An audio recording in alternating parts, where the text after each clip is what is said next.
What's up, guys? Welcome back to Daniel Talks Football right here on YouTube. I am Daniel and we are back with another video. In this video we're going to be talking about Cody GAKPO and his move to Liverpool, which seems to be fully completed. Before we do get into the video, I need to ask you to like the video, comment down below and also subscribe to the channel. Go over and follow the Instagram and the TikTok Daniel Talks Football on both. I hope you all had a very good Christmas. This is the first video obviously after Christmas. I do quickly need to say thank you, but we'll touch on that at the end of the video. There's been so much support throughout the World Cup and I appreciate that greatly, so thank you all for that. The World Cup has now ended though, so that means the backgrounds are back to blue. I've switched up the background a little bit, at least for the videos. The podcast background will stay the same, but the video backgrounds I thought I'd add a little bit more spice to it, so we've changed that up a little bit. Cody GAKPO to Liverpool, however, is now a here we go. Fabrizio Romano has confirmed that GAKPO will sign a 6-year deal with the Reds. £37 million will move to PSV with add-ons up to £50 million.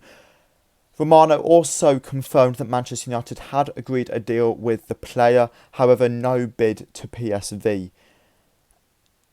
Klopp was apparently key within this deal as he wanted signings quickly after Diaz's injury, and we'll touch on his impact in this deal a little bit later on. Apparently, when the bid was sent, Van Dijk and GAKPO had a conversation there as well to discuss about Liverpool and discuss if it was a good move for him. So it's clear that Van Dijk has been a big part in this deal as well. Again, we'll touch on that a little bit later. But personally, I think this is a good deal. Look, Liverpool needed a winger after Diaz was injured, and Firmino could be moving on at the end of the season with his contract expiring in the summer.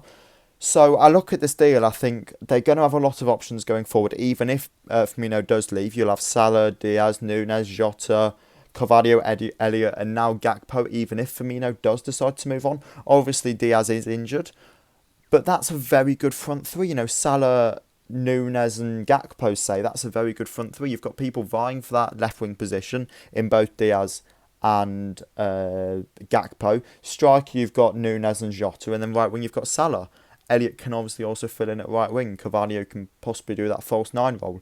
I think this is a really good move for Liverpool.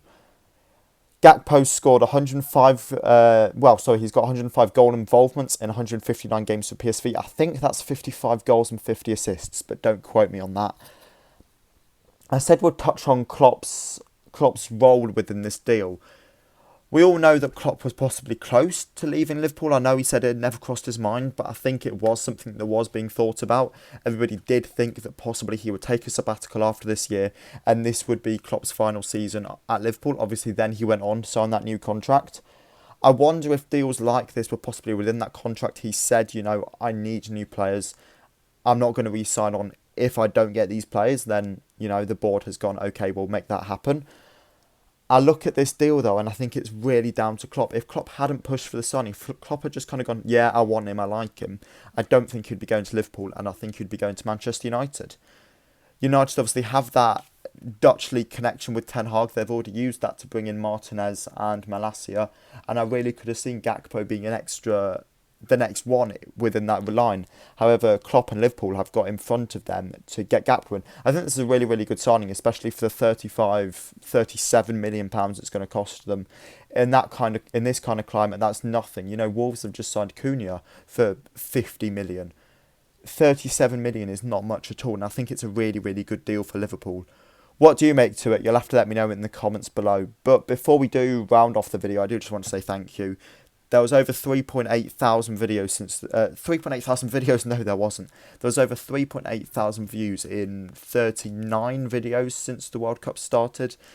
And that's simply incredible. The support on the channel has been amazing. And there's been so many videos that has done well. It was actually a great Christmas present to me when I woke up on Christmas to see that one of the videos had done really well. And then on Boxing Day it reached 500 views.